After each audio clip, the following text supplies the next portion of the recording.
Today we're going to do something a bit different, but I hope that this will be illuminating and informative for you.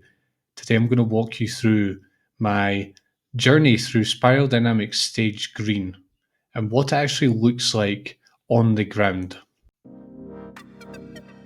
This is a Deep Psychology podcast. I'm your host, Ross Edwards, writer, meditation teacher, founder of deep-psychology.com, and avid lover of all things psychological. In listening to this podcast, you're part of the worldwide deep psychology community of tens of thousands of people undertaking profound personal transformation. You can join us on any of the major podcasting platforms and make sure to visit the site deep-psychology.com for lots of high quality resources. Let's get started.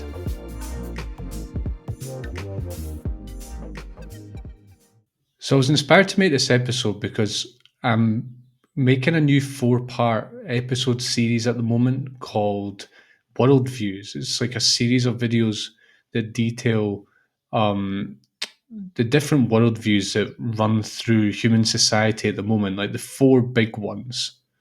And I've been researching these worldviews in a lot of depth and understanding them in a way that I never have before, even though I've been researching this stuff for many years. I've just really understood it in a much deeper and a much more fundamental way, really understanding why these worldviews exist.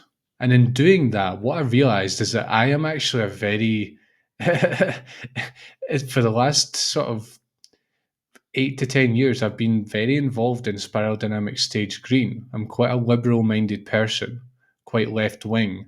And studying this theory over the years, it has illuminated that for me. But really, this time, doing it again with such care and such precision and really writing about them carefully and really trying to understand them, it's helped me, it's illuminated parts of my psyche that are still sort of stuck in stage green in an unhealthy way. And so it's inspired me to make this video because I feel that what often happens when we teach spiral dynamics is that we talk about it in a very abstract way. We talk about it in terms of the theory, what the original thinkers said, or what other leading thinkers say on the subject, or we talk about examples. We might give examples of it, concrete examples, but these examples tend to be in the world. It tends to be like political movements, or it tends to be like spiritual groups, or it tends to be people or political leaders who tend to lean towards stage green.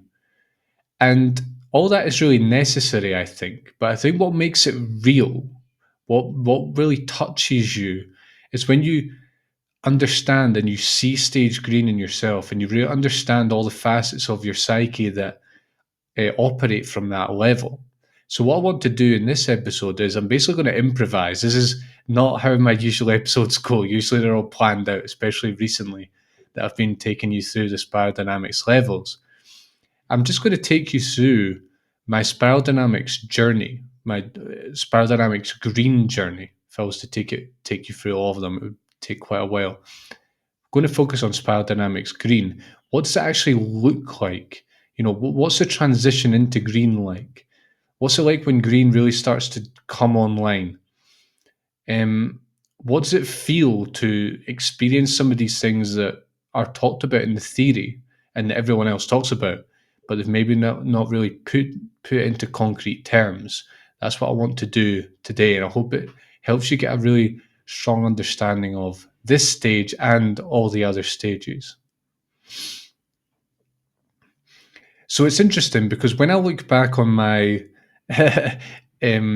entering my entrance into spiral dynamics stage green, I realized that it all happened in about the space of a year to 2 years.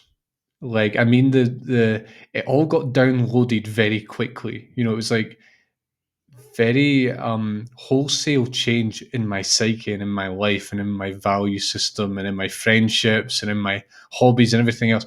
It all got inundated with spiral dynamic stage green in about the space of a year or two. I'm not kidding. However, I also as I said, in making this worldview series, I've realized that certain aspects of my psyche are fundamentally still, that's where they're operating from. It's like the worldview governing them. Things like politics, things like business, um, things like my views on war and so on are very green. And that's not necessarily a judgment. I'm just saying that, the whole, it all got downloaded very quickly. All the entire package of spiral dynamics, the theory would say, got downloaded very quickly. But actually, it's lasted for almost a decade now. The influence of spiral dynamics stage green in my life. And I don't know if that's unique to me, because I'd have to, ask people and find out. I don't know. Maybe you can tell me in the comments what it's like for you, but I'd be interested to know, how long does it take for like it all to get downloaded typically, and then how does that relate to how long the stage dominates in a person's life? In my case, it was about mid 2016 to, sort of the end of 2018. I think that's when everything sort of came flooding in from Spiral Dynamics Stage Green. And I'm going to walk you through all of those facets right now.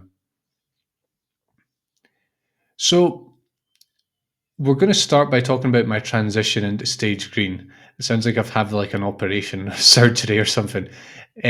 No, what I mean is that, that there's, when you look back on these stages, when I look back on Spiral Dynamics Stage Green, there is a sort of transition. There's like the end of orange dominance, and then slowly, you know, your worldview changes, your values change, your psychology begins to change, and you really change as a person.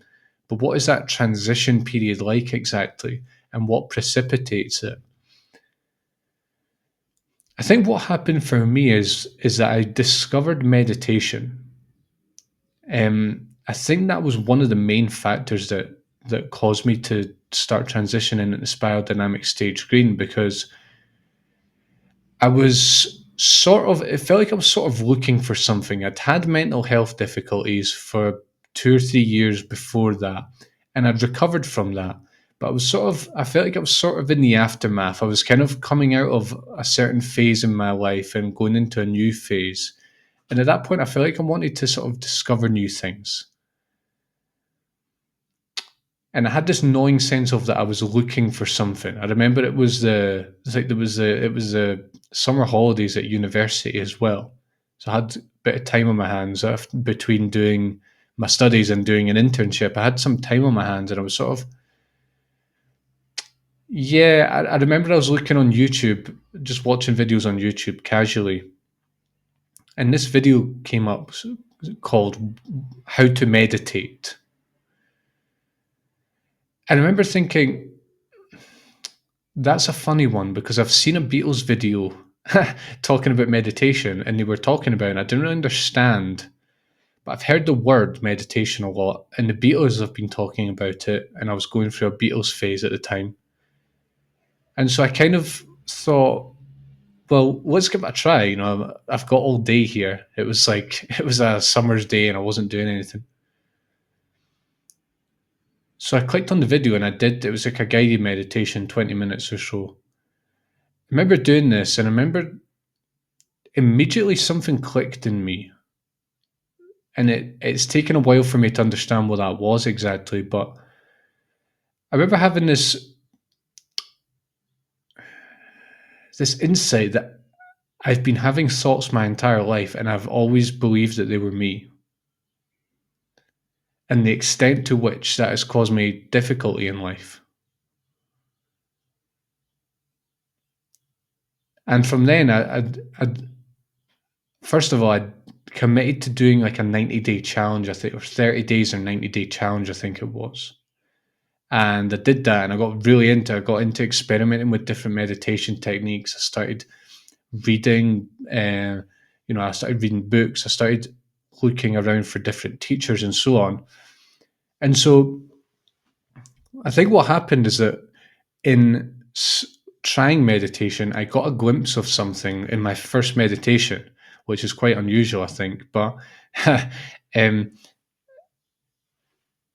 And then being in that world, you're exposed to sort of stage green people and ideas and teachers and so on. And I think looking back, just doing that, getting involved in meditation and starting to get involved in that world, mostly virtually for the first year or so, it was a mostly virtual thing. It just got me, it got me exposed to stage green. It got me exposed to ideas of like, oh, well, happiness shouldn't depend on material possessions. It's about, the quality of your life. It's about how present you are. It's about how psychologically healthy you are. This is all very stage green. And meditation teachers often, they are quite stage green themselves, and they talk about sort of like loving everyone and using your meditation practice to develop love and to be non-judgmental and so on. And so meditation played a big part in that, and it comes back later on. What also happened at that time was the YouTube channel that I did the guided meditation on had a lot of other videos related to personal development, and I think they themselves. I'm not going to name names. Uh, they're a famous YouTuber and they've got quite a big audience, and they talk about personal development. That's general enough, but if you know who they are, then you might start to guess who it is. They always released videos that were sort of moving into stage green territory, sort of criticizing science and criticizing capitalism and criticizing modern life and the sort of dark side of modern life. And I'd never been exposed to anything like that before. Like the people that I was friends with and my family and just everything else that I'd absorbed in or been exposed to for my entire life never said anything like that. And I think a light bulb went off in me a little bit. I'd been coming out of a period of mental health difficulties, and I was sort of felt like I was looking for something else. Um, and then I find this YouTube channel, I find meditation, I find all these teachers, and suddenly I'm exposed to all these new ideas that kind of contradict everything I'd done before. But I think I was ready for that because, I'd been through a difficult time. And I'd also, I'd already been pretty successful in my studies, both in school and at university. And at that time, I felt that I had a good sort of profession lined up for myself. It turned out that I didn't go down that route eventually, but we'll get to that. Um, and yeah, I think in the sort of first 6 months, that's what it was about. I don't think wholesale change happened. I think that was sort of leading up to like really big wholesale change happening in my life, and that would come more in 2017, 20, mid 2016 to the end. It was sort of exposure to these new ideas, doing meditation, um, listening to this YouTube channel I was listening to, and other ones started coming in around that time as well that were more spiral dynamic stage green, talking about the things that I've just mentioned. I can identify in 2017 is a big year for Ross when it comes to spiral dynamic stage green and it comes to my development as a person. And looking back, without all of that stuff, I probably wouldn't be sitting here talking to you, and I wouldn't have my business, and I wouldn't be doing what I'm doing now with deep psychology. So, just to sum up what happened in 2017, I did a few psychedelic trips that showed me things that I will never ever forget, and my it showed me spirituality, but not in the reading the Bible and memorizing the Bible sense. I mean direct experience of spirituality. It showed me that so powerfully that I can't ever forget that. I'd had experiences like that I wouldn't say on meditation. That sounds terrible. With meditation, sort of 2016 as well, but not. I mean, I'd had glimpses of like the realizations that spiritual teachers talk about, but nothing really strong that really convinced me. And my psychedelic experiences in 2017 were extremely important. I went vegan eventually in 2017. I made new friends who were totally stage green, um, and I didn't really realize at the time. It didn't make sense to me at the time. It makes perfect sense now. I look back and it's like, yeah, they were pretty They had all the markers of stage green people. Um, I also got really serious about meditation. I did retreats. I did solo retreats, in fact, and that continued on into 2018, which we'll get to. Um, my career ambitions totally changed. I graduated in June 2017, and I'd never, I had, I could have had a really amazing career in terms of like financially, I'm talking, in the field that I chose for myself, and I've been working towards for 5 or 10 years by then. But I just couldn't go into that career for so many reasons, and we're going to talk about that in a minute. So I think we should start with the psychedelic experiences.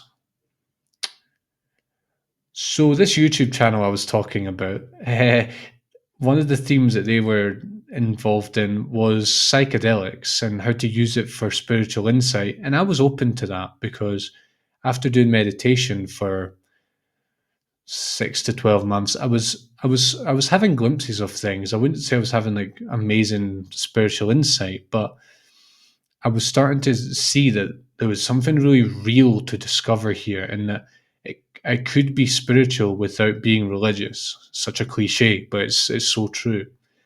And the experiences that this person were describing on his channel were just like, they were amazing. I'd never heard anything like it before. And so I managed to get my hands on some mushrooms, and I did mushrooms on my own one Friday night, I remember. And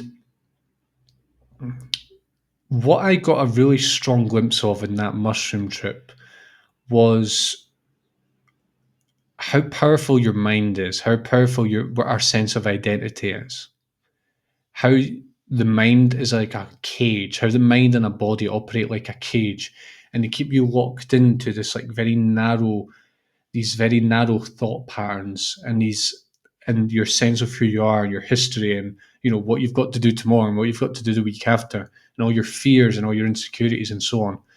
That stuff got temporarily wiped away from me, and I was just left with this clear, open awareness, beautiful, clear, open awareness of everything around me. And that was a precursor to much deeper spiritual experiences I would have. What also got a very strong sense of was emptiness.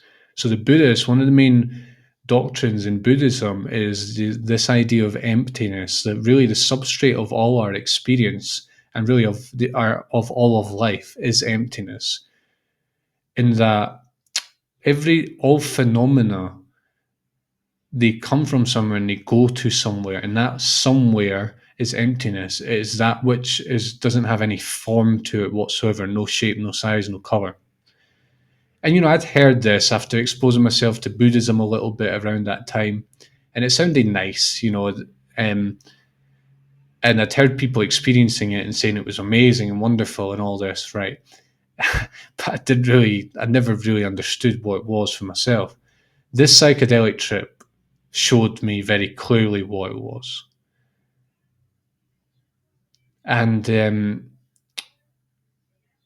that was very powerful. It was a glimpse. It didn't make it a permanent thing, but it was a powerful glimpse, and it showed me again that this stuff is real, that these meditation teachers aren't just making it up. Buddhism isn't just making up, this is actually real.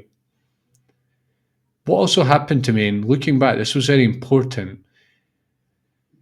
It felt important, but I maybe underestimated it at the time, was that when I did the mushrooms, when I just started the trip, I was in my living room and I was looking out the window, and it was snowing, like very, not heavy snow, but quite a considerable snowfall. And in the first sort of 20 minutes to half an hour of my the effects started coming on, I was like taken so beautifully and so directly into the present moment. All my mental chatter got silenced quite remarkably. And just like for that 20 to 30 minute period, there was no mental chatter, really, or it was like whispering at best. But the dominant experience was just my visual field and my senses. It was just like pure clarity, pure openness, pure awareness. And I remember looking at the snow falling, and all of a sudden I had like this, with the falling away of the mental chatter and the seeing my mental patterns and everything else.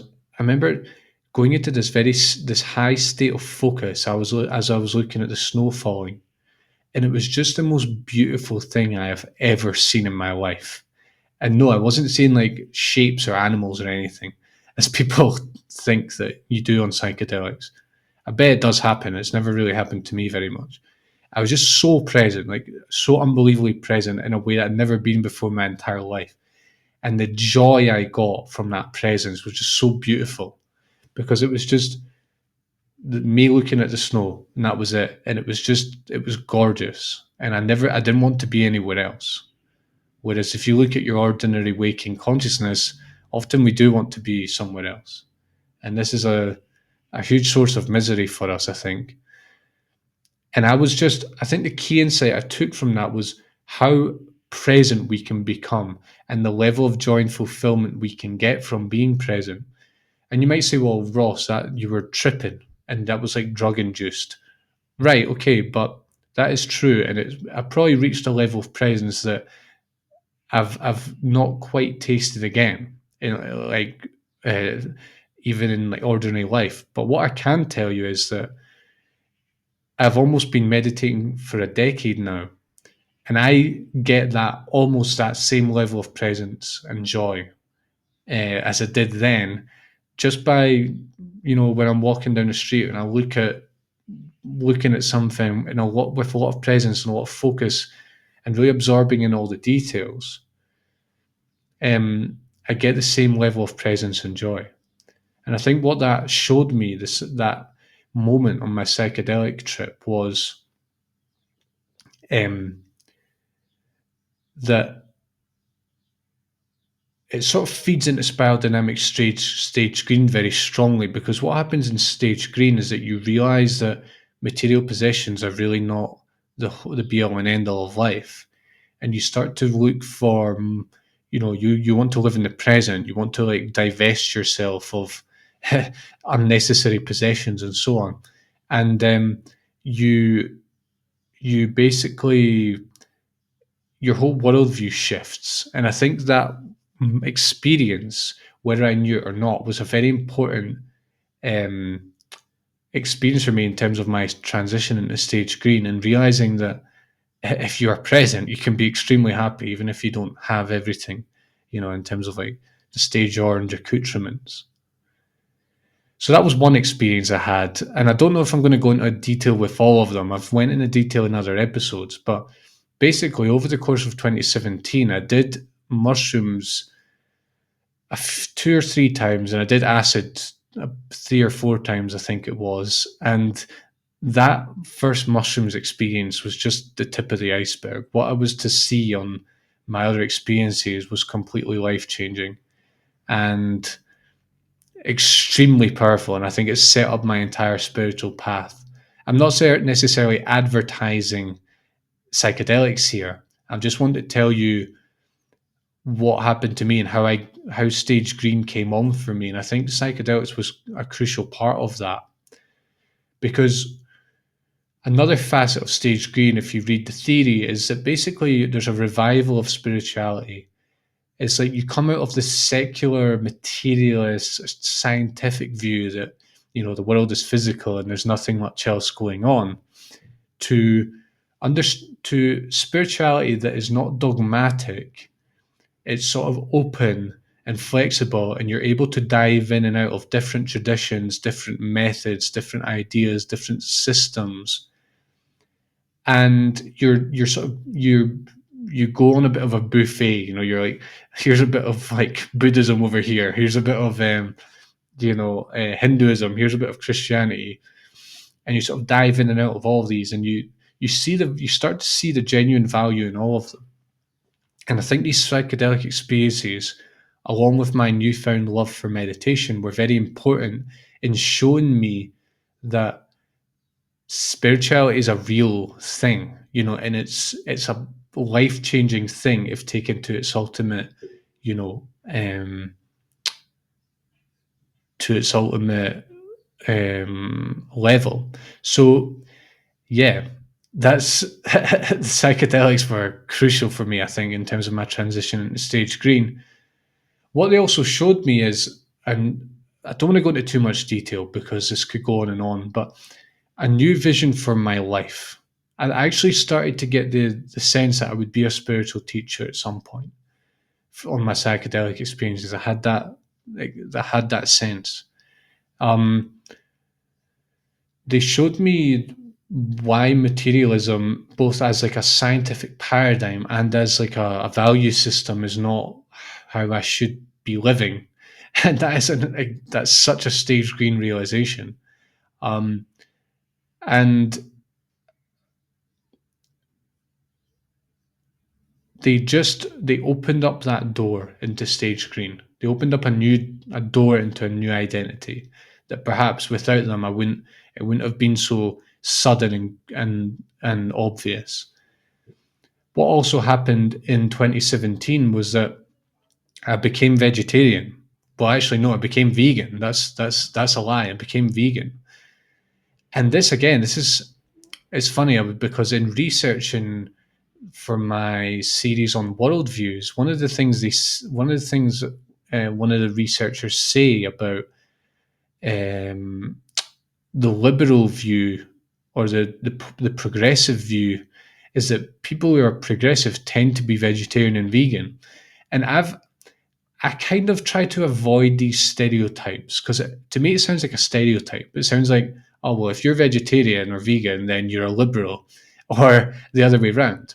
And I don't like to make these very gross simplifications. But then I got thinking and I thought, listen, when did I actually turn vegan?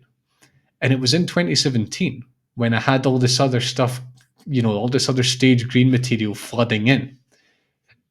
Um, I can't quite put my finger on why. I think the doors were open. I think I was receptive to it without really knowing about it. I think I watched a documentary, I don't want to name names, but one of the main documentaries that were around on veganism at the time. It's a very famous one. And after about an hour of watching that, I just realized I was like, what am I doing? Like, I cannot eat meat or drink, consume dairy anymore. I just can't do it.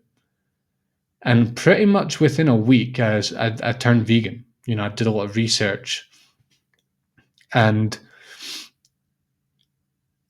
that was interesting because it made me very sensitive to animals. It made me very sensitive to people's consumption habits. It made me very sensitive to the environmental impact that we're having on by consuming so much meat and dairy.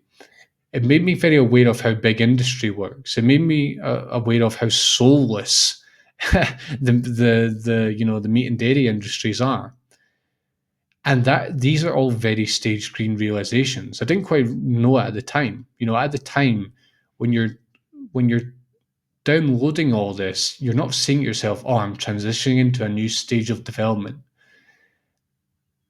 because it would be sometime later that I would start learning about these things. I just thought that this was like the new way I had to live, and it seemed very obvious to me at the time.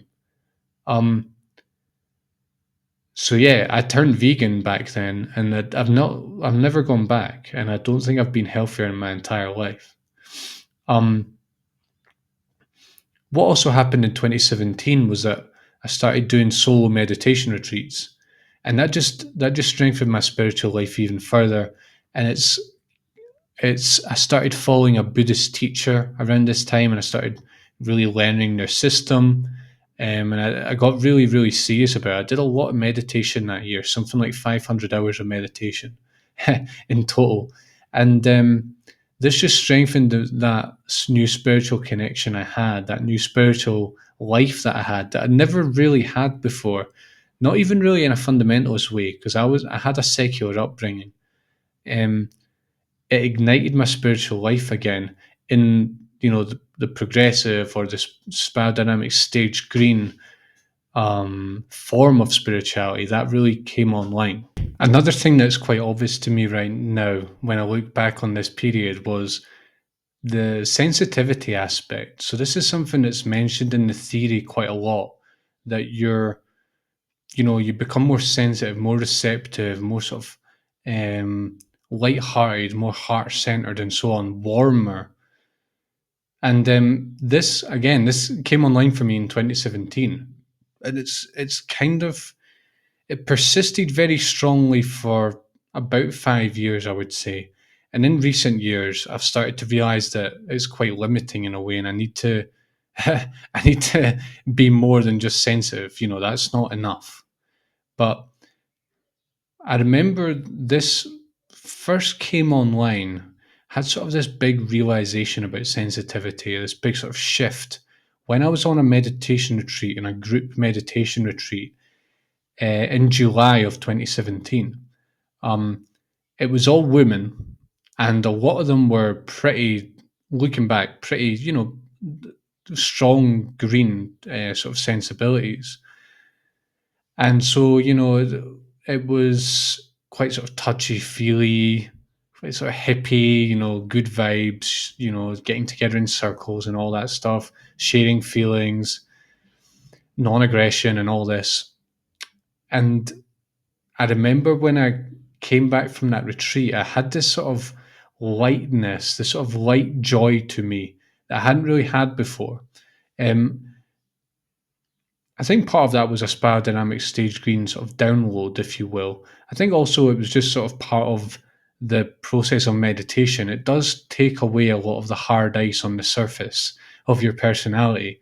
Um, but that sensitivity thing really dominated my personality for a few years after that point. And it wasn't quite obvious to me at the time, sort of the downsides of it. And now I'm aware of the downsides. But that's another thing that came online at that time in my life.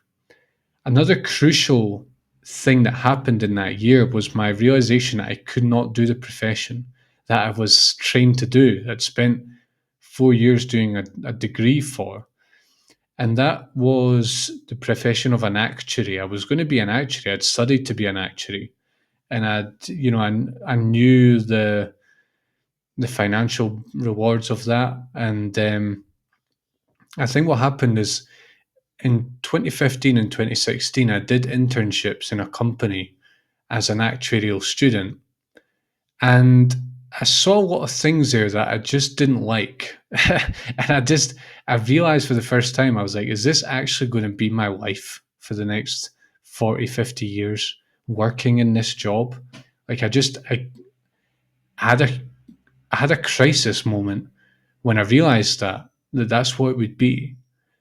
And also with with exposing myself to people who were centered at spiral dynamic stage green, they morally and ethically I started to kind of question if being an actuary was the best that I could do. Ultimately you're working for insurance companies um, or financial companies, and I'm not saying that these companies are necessarily unethical, but at that time I was starting to see the sort of dark side of capitalism and everything, and I just couldn't be part of that world. It just repulsed me, and that sent me into a career crisis. What I did after I left university was I started studying to be a secondary school teacher.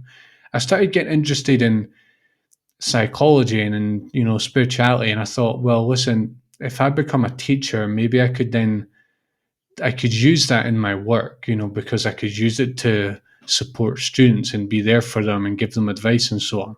I was sort of, looking back, it was more like I wanted to be a counselor or something.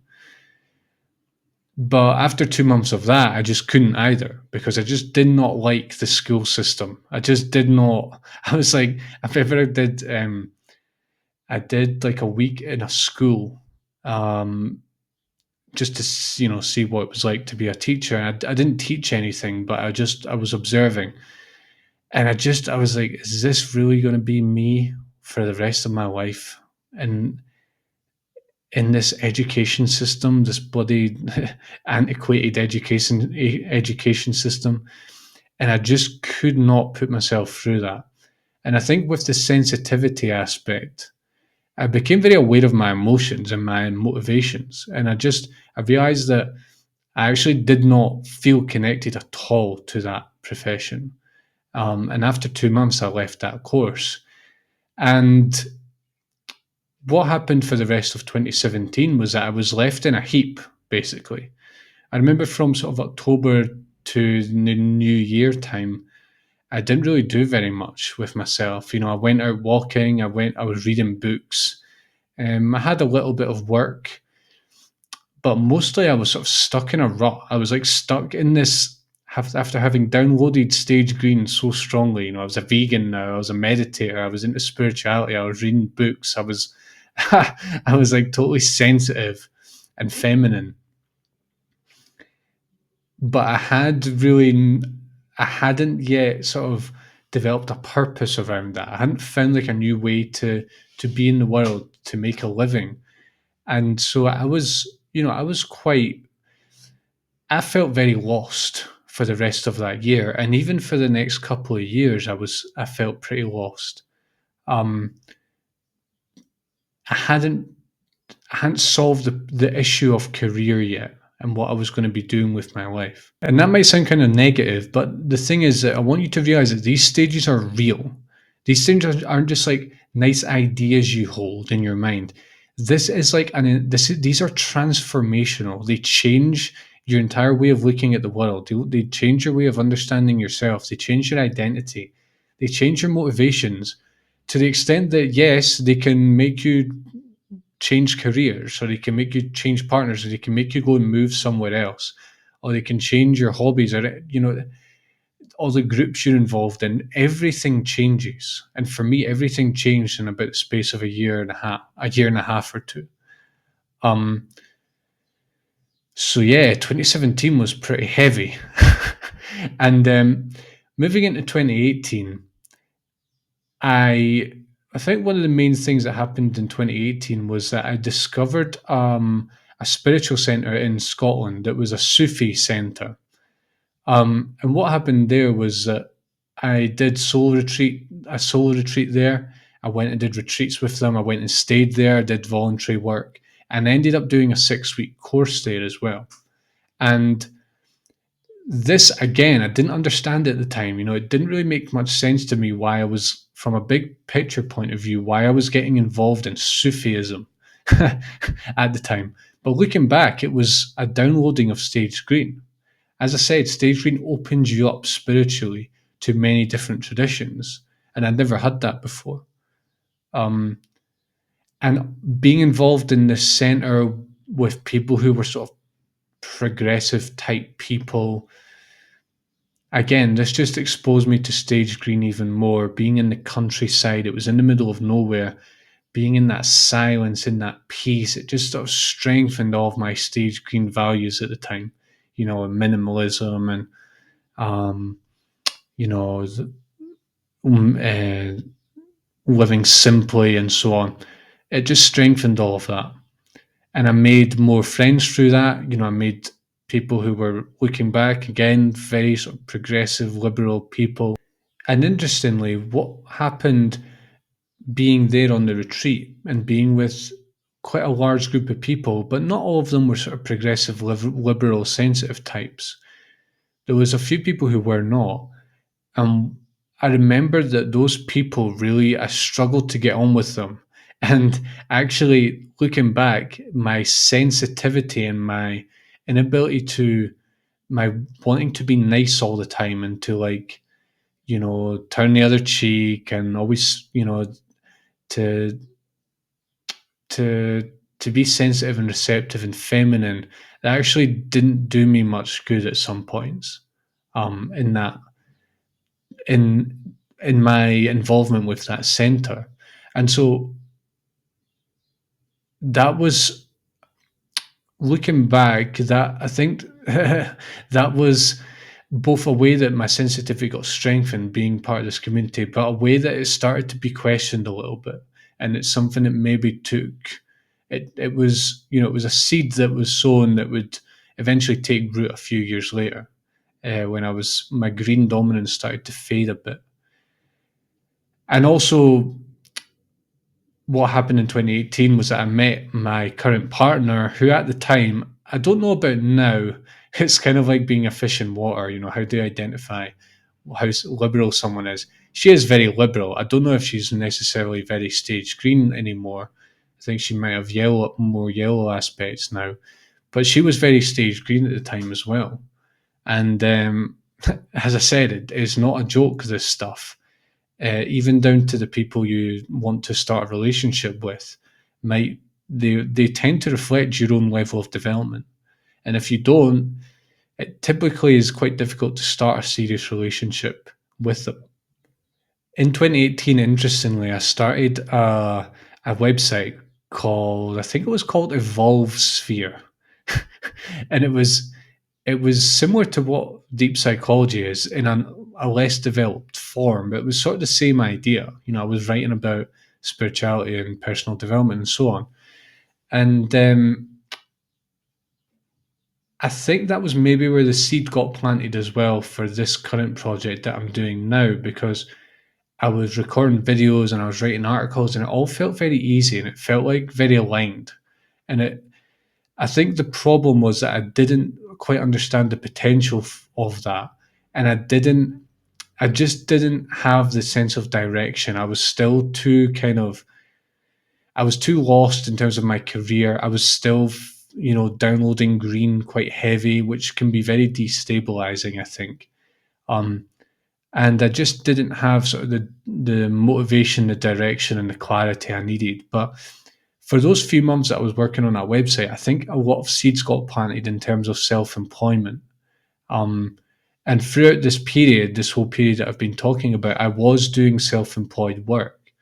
Um, and I was sort of living on the fringes of society. I didn't really have a usual routine. I wasn't interested at all in having like a full-time corporate job, because I knew that something else was going to come. I wasn't quite sure what it was.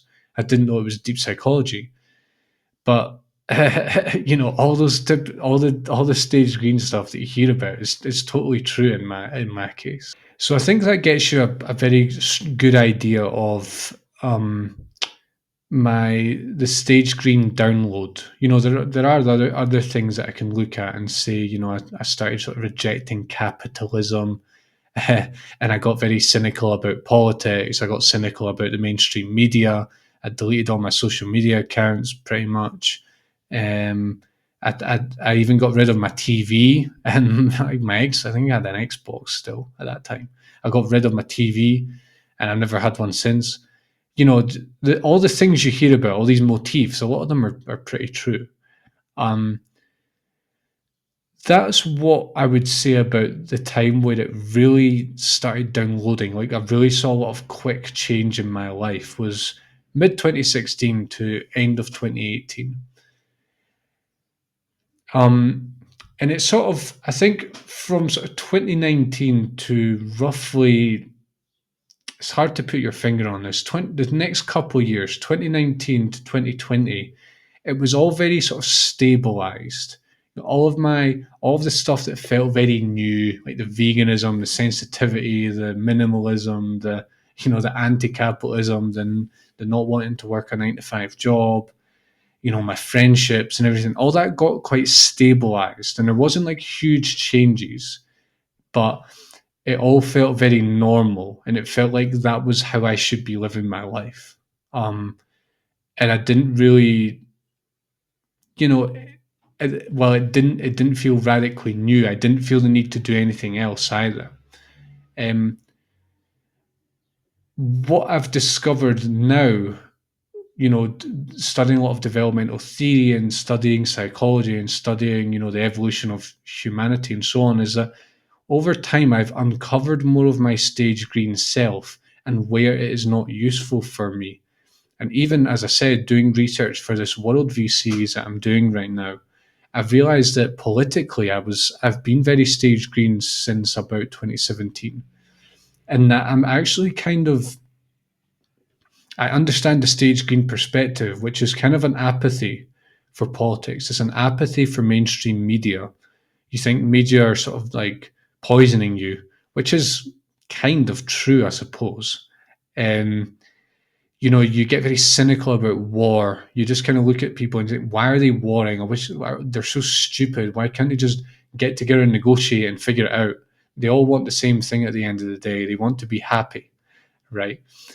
Sort of it's a I was very allergic to politics, and I've realized that just in the last couple of weeks, um, that my allergy to politics is still very strong, and I think mostly it is a stage green thing.